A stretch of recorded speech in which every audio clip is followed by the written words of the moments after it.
If the state Supreme Court says you're violating the Constitution and gives you a deadline to straighten up and act right, what happens if you don't? Well, that's something lawmakers and the governor could find out this year.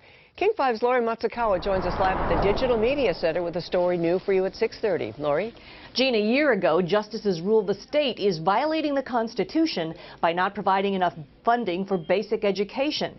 To satisfy those justices, lawmakers need to come up with more than $1 billion this year and more than $4 billion by 2018. But what if they don't? But constitutional rights are constitutional rights.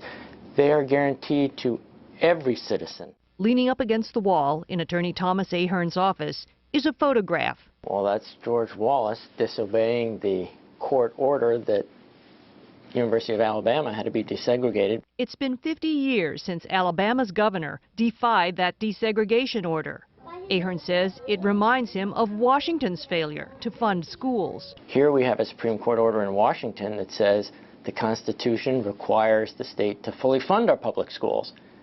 Our public officials are not obeying that Supreme Court order. Ahern was the lead attorney in the McCleary decision, the ruling that gave the state a deadline to change how it funds schools. And so far what I see this year is more of the same. Pat Sullivan is one of the lawmakers in the hot seat. He is the House Majority Leader and sits on the subcommittee that figures out how to fund schools. There's a lot of argument around here about, well, what's the court going to do if we don't actually provide, additional funding for K-12 education? Sullivan says lawmakers are in the dark. Yeah, I hope we don't get to the point where we find what those consequences might be. More excuses, more delay, but not obeying the Constitution.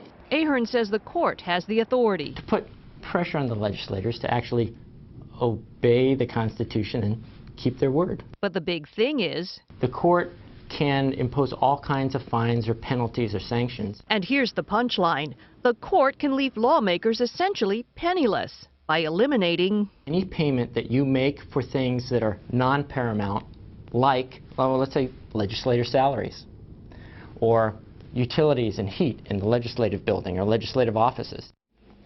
Now, we're a long way from the courts cutting off heat to the Capitol building or freezing paychecks. But this past December, the court did tell lawmakers they hadn't made enough progress last year. We'll see how lawmakers do over the next 3 months of the session. Dennis. Thank you, Lori.